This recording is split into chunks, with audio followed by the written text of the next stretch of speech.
Shalom. Kita bersyukur pada saat siang ini, kalau minggu yang lalu kita telah memperingati hari kebangkitan, hari kemenangan, hari yang sangat-sangat bersejarah dalam kehidupan kita. Karena tanpa kematian Yesus Kristus, kita tidak ada artinya. Sia-sialah imanmu kalau tidak ada kebangkitan. Itu dikatakan di dalam Korintus. Bahkan sia-sialah pemberitaan kami, sia-sialah kamu menjadi percaya kepada Tuhan kalau Yesus tidak bangkit dari antara orang mati. Tapi kita sudah saksikan dan sudah dengar dan percayai firman Tuhan bahwa Yesus telah bangkit dari antara orang mati, dan dia hidup, duduk sekarang di sebelah kanan Allah Bapa, menyediakan tempat bagimu, dan dia akan datang kembali seperti yang dia firmankan untuk menjemput setiap orang yang percaya kepadanya. Haleluya, haleluya. Baik, kita akan lanjut. Saudara, kalau saudara perhatikan di dalam 4 Injil, yaitu Matius, Markus, Lukas, dan Yohanes, ya, di pasal-pasal terakhir sebelum dia terangkat ke sorga, maka dia memberikan amanat. Ya, sekali lagi, memberikan amanat, memberikan pesan terakhirnya.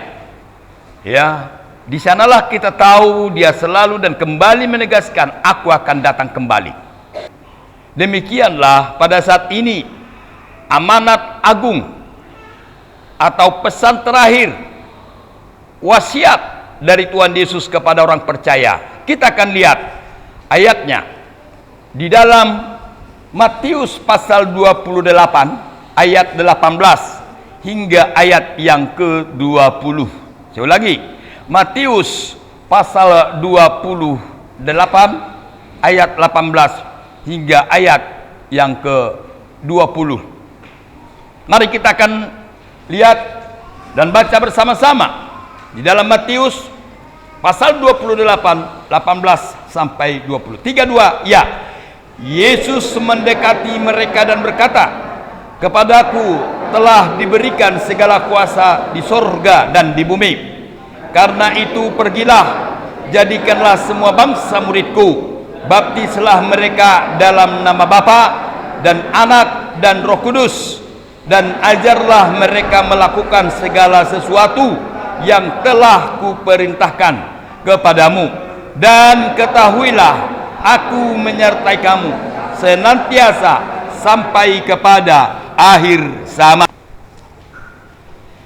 Saudara yang kekasih dalam Tuhan, ayat yang ke-18 ini menegaskan siapakah Yesus. Dari pengajarannya, dari firman yang dia sampaikan, dari kesaksian orang, bahkan dari perbuatannya, menunjukkan bahwa Yesuslah Tuhan. Katakan, dialah Raja, dialah Juru Selamat, dialah Mesias. Mulai dari kelahirannya, pekerjaannya, pengajarannya, perkataannya, sampai kepada kematiannya dan kebangkitannya, membuktikan bahwa Yesus adalah Raja, Yesus adalah Tuhan, Yesus adalah Mesias, Juru Selamat dunia ini. Tetapi ayat yang ke-18 berkata, Yesus mendekati mereka dan berkata, kepadaku telah diberikan segala kuasa di sorga dan di bumi. Kebangkitan Yesus menarik kembali kuasa itu. Kalau tadi malam atau dalam minggu kemarin atau minggu ini, maksud saya ke belakang, mulai dari hari Senin, Selasa, Rabu dan seterusnya KTM kita sampai tadi malam, temanya iblis menawarkan kekayaan, kedudukan, jabatan, kekuasaan, serta kemegahan. Dan ayat membuktikan bahwa dunia ada di bawah kuasa dia. Jangankan dunia, manusia juga di bawah kuasanya. Manusia berdosa, ditawan dan dikendalikan oleh iblis. Tetapi dengarkan kepada kita semua bahwa kematian dan kebangkitannya menarik kembali, menebus kembali kita dari genggaman iblis. Amin. Bahkan kita percaya kematian Yesus dan kebangkitan Yesus menarik kembali bumi yang pernah dikuasai menjadi di bawah kuasa Tuhan Yesus Kristus. Jadi kalau tadi malam akan kuberikan kepadamu, tapi sekarang Yesus berkata akan kuberikan kepadamu. Haleluya, haleluya. Yesus yang memberikan sekarang. Jangan percaya dengan apa yang iblis katakan. Karena apa? Itu hanya iming-iming, janji manis atau manipulasi. Padahal orang tidak tahu who is Satan. Satan adalah pencuri, pembunuh, dan pembinasa. Siapa anggotanya?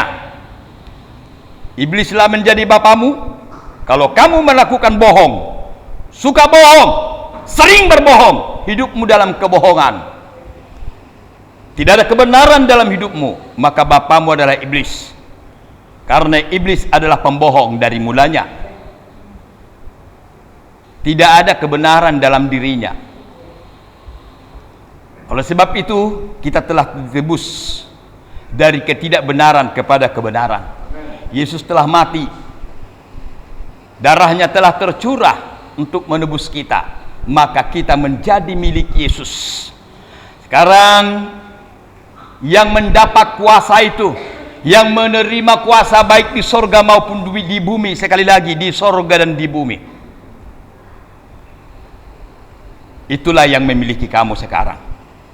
Karena itu pergilah, jadikanlah semua bangsa muridku, dan baptislah mereka dalam nama Bapa dan Anak dan Roh Kudus, dan ajarlah mereka melakukan segala sesuatu yang telah kuperintahkan kepadamu, dan ketahuilah aku menyertai kamu senantiasa sampai kepada akhir zaman. Karena itu pergilah, jadikanlah semua bangsa muridku, dan baptislah mereka dalam nama Bapa dan Anak dan Roh Kudus, dan ajarlah mereka melakukan segala sesuatu yang telah kuperintahkan kepadamu, dan ketahuilah aku menyertai kamu senantiasa sampai kepada akhir zaman. Orang yang menerima kuasa itu sekarang memerintahkan kepada pengikutnya syarat-syarat untuk menjadi pengikut yang serius dan pengikut yang benar. Tidak mudah menjadi anak Allah, tidak mudah menjadi ahli waris. Sekali lagi, tidak mudah jadi ahli waris. Walau banyak marga simarmata, tapi tidak semua simarmata ahli waris dalam hidupku atau apa yang kumiliki. Betul? Betul? Tidak semua marga Tampu Bolon berhak menguasai hartanya Pak Tampu, betul? Sekalipun asli satu opung juga berkata tidak. Demikian juga sekalipun ada orang mengaku dirinya Kristen, bergereja, beragama, tapi saya ulangi, belum tentu menjadi ahli waris, menjadi murid Yesus yang sungguh-sungguh, bahkan bertemu dengan Yesus di surga. Lalu pertanyaan, apa syaratnya? Kamu telah ditebus dengan lunas, bukan dengan emas dan perak, tetapi oleh darahnya. Nah sekarang apa yang harus kamu lakukan? Sekali lagi, kamu ditebus itu tidak perlu berbuat apa-apa, tidak perlu membayar. Tetapi setelah kau ditebus, apa yang kau lakukan? Mari kita lihat di dua ayat 19 dan 20. Pergilah, tema tersendiri, jadikanlah tema tersendiri, baptislah tema tersendiri, ajarlah sendiri, ketahuilah. Saya akan ambil nomor 3 saja dulu. Mari kita lihat sekarang baptisan. Yang pertama, kita baca sama-sama. 3, 2 ya. Perhatikan baik. Baptisan bukan urusan pernikahan. Lalu kenapa Pak Pendeta kalau mau memberkati pernikahan dibaptis dulu? Gini nih syaratnya. Kalau orang dari gereja lain Kan belum ada datanya, data kita bahwa itu jemaat kita. Ketika dia dibaptis berarti ada keluar surat baptisnya. Inilah dasarnya. Kalau datang gereja, Pak, kenapa dibaptis jemaat kami? Kenapa dinikahkan jemaat kami? Ini buktinya, dia sudah jemaat di gereja ini, maka kan gitu kan, saya berani. Yang kedua, bagaimana saya suruh menikah jemaat percaya Yesus juga? Belum. Atau aku udah percaya, udah dibaptis belum? Percaya dan dibaptis adalah dua kata tidak boleh dipisah. Adalah berdosa, sekali lagi, adalah berdosa membaptis orang yang tidak percaya. Sebaliknya, adalah berdosa tidak mau membaptis orang percaya. Jadi, baptis dan percaya. Dan baptisan ternyata erat hubungannya dengan keselamatan. Dengan kata lain gini, syarat untuk selamat ternyata baptis. Mari kita baca ayatnya di dalam Markus 16 ayat 16. Kalau tadi yang saudara baca ayat 15, sekarang ayat 16-nya. Dapat? Ya, Markus takkan dekat tadi ya. Kita baca sama-sama. 3, 2, ya. Siapa?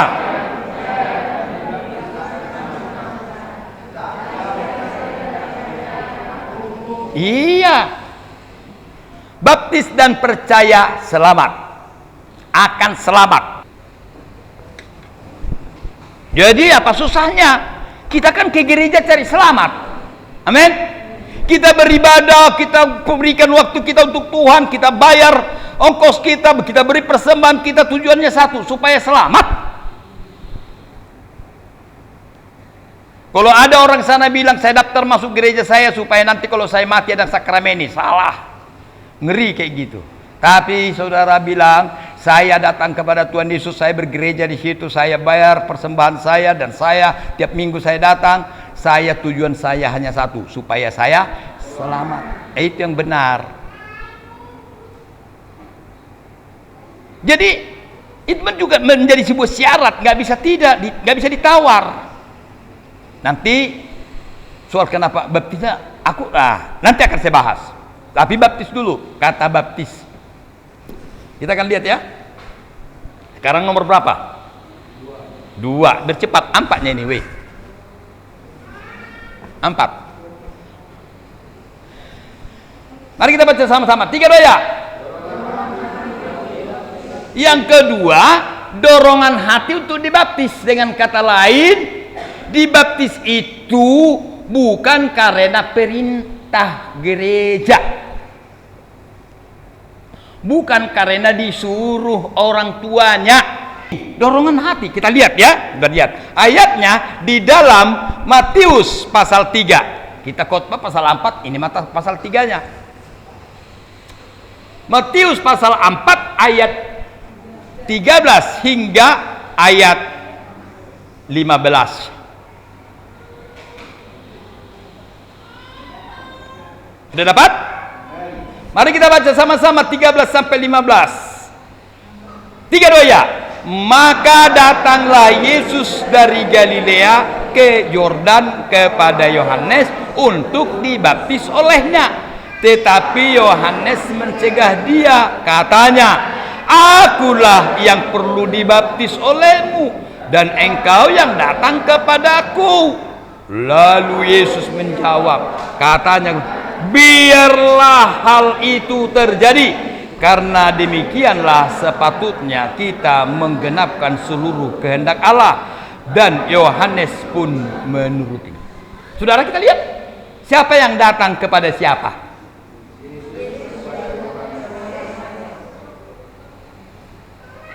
Yesus datang kepada seluruh pelayanan Yesus. Baru inilah Yesus mendatangi manusia. Yang lain manusia mendatangi dia. Mau di bukit dia datang nanti, bahkan berjubel manusia yang 5.000 orang makan itu kan yang datang dia, orang itu mendengar Yesus. Tapi kali ini apa?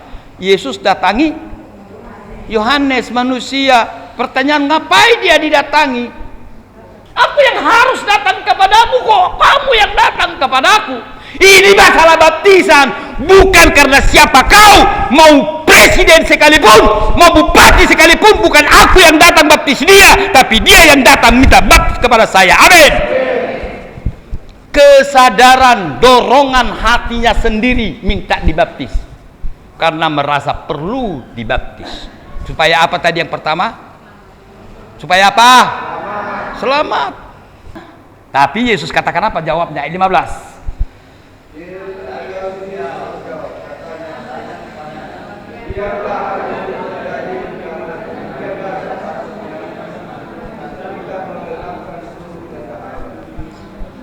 Yesus bilang, nggak usah kau merasa bersalah, biar aja terjadi seperti apa yang aku mau ini. Jadi dengan kata lain, baptisan adalah menggenapi.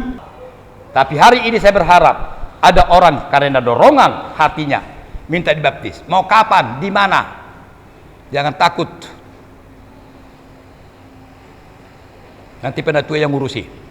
Terus apa lagi yang keduanya? Apa? Hah? Apa artinya? Jemaat, anak Tuhan, kekasih dalam nama Tuhan Yesus Kristus, dengar baik-baik. Hanya satu yang bisa membuka langit untukmu, pintu surga, baptisan. Tepuk tangan bagi Yesus Tuhan. Yang membuat kau masuk surga, pintu surga terbuka hanya satu, ketika engkau dibaptis.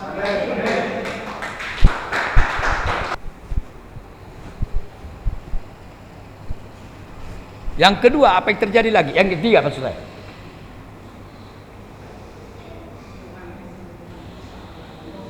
Yohanes bilang, aku melihat, I see the Holy Spirit.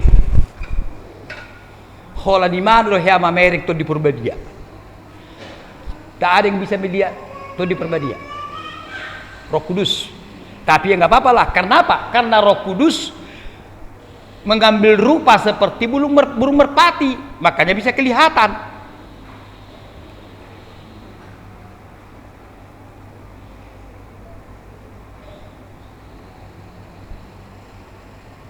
Dilihatnya,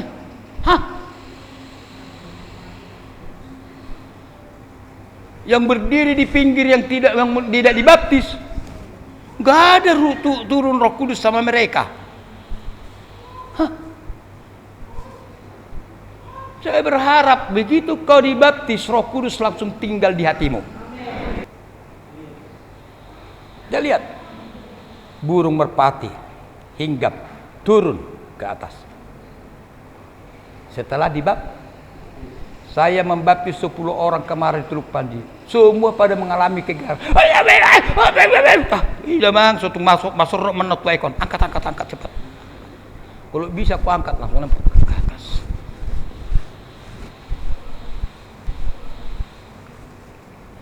Masih ada? Lalu apa? Mari kita baca sama-sama. 3, 2 ya.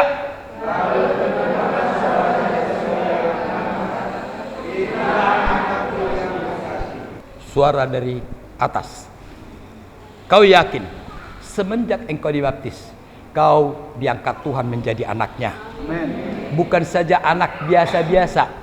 Anak apa? Yang kukasihi. Bahasa Bataknya Nahu haologi.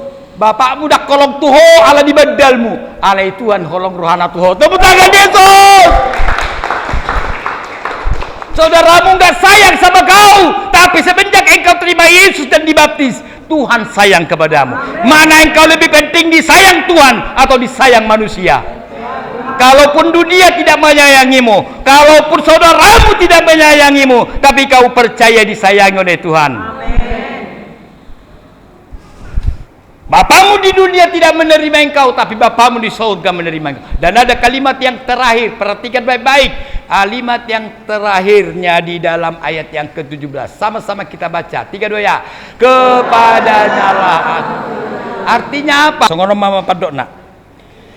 Laos makuling musai ma suara sia gijang didok ma. Odo anakku haholongani. halomoan nirohak kudo ibana. Haholongan dohot halomoan nirohak. Haleluya! Ku kasihi dan aku berkenan kepadanya. Dengar, kalau hanya dikasihi, ada orang tua dikasihi anaknya tapi nggak suka sama anaknya itu karena bandel. Ya sebagai anak dikasihilah, dikasih makan, dikasih ini, kasih, tapi nggak disayangi. Tapi kalau kita lihat di sini Tuhan Yesus, selain daripada kita dikasihi, Dia menyukai hidup kita. Pelayananmu akan makin berkenan kepadanya. Bahkan hidupmu, persembahanmu seberapapun kau kasih, menjadi kesukaan bagi Tuhan. Haleluya. Satu ayat lagi terakhir penutup saya, nomor 4. Baptisan menjadi saksi. Artinya saksi itu apa? Kalau ada orang menuduh kau mencuri, tidak ada saksinya, batal, nggak masuk kau penjara. Betul?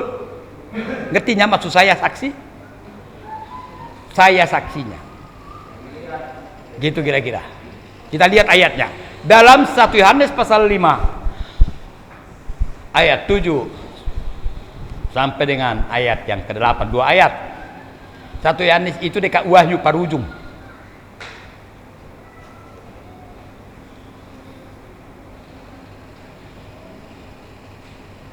Dapat? Kita baca sama-sama. 3, 2, ya. Sebab ada 3 yang memberi kesaksian di dalam sorga, Bapa, Firman, dan Roh Kudus. Ketiganya adalah dan Roh. Nanti dengarkan baik-baik. Hidup ini banyak yang menyaksikan kita.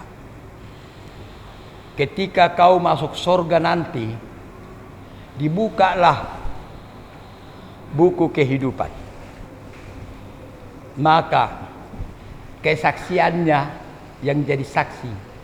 Dengar, surat baptis bisa busuk, pendeta dan sintua tidak ada di situ nanti.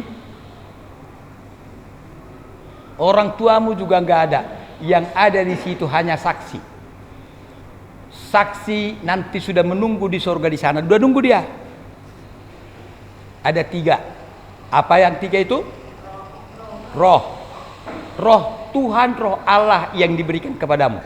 2. Apa? Yang di atas. Yang di atas. Yang di surganya aku bilang, wah.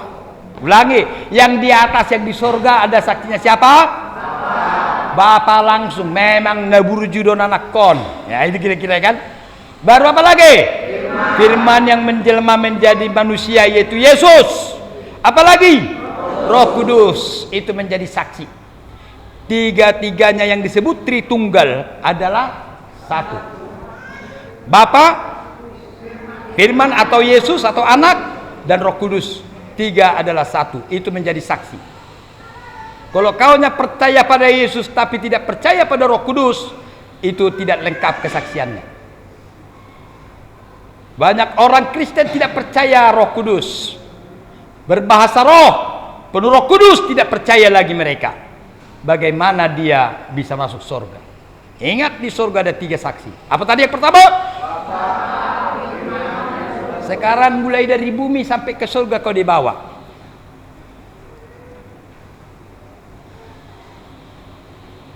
Ada 3 saksi di bumi. Hari ini selagi kau hidup. Yang pertama,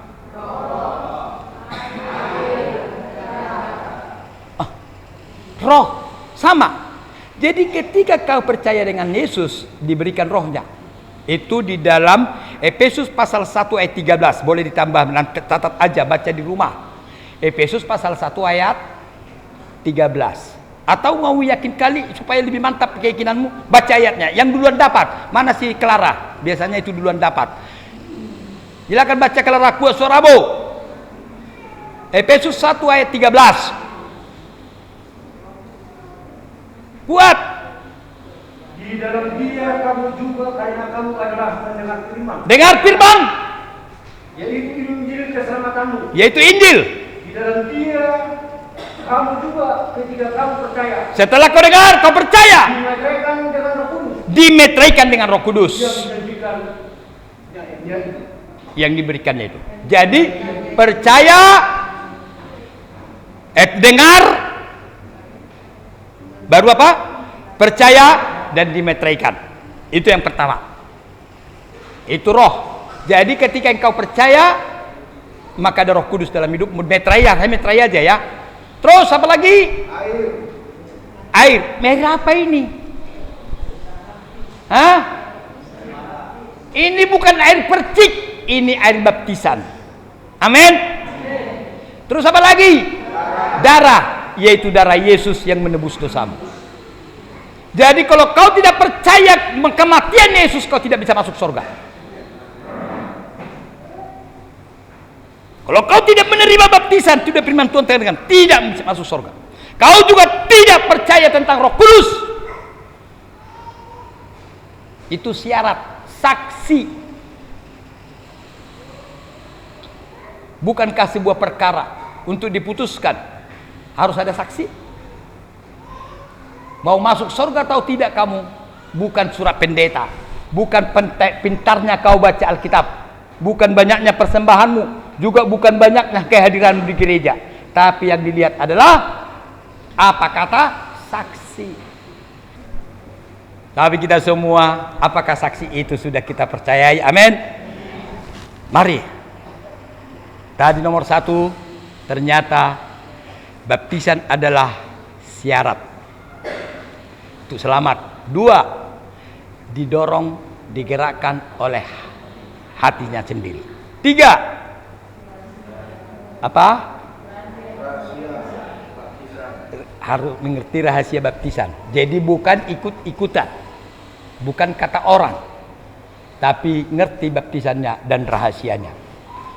Terakhir, ternyata saksi di sorga nanti. Kalau kamu mau masuk surga, terima baptisan. Haleluya, amin.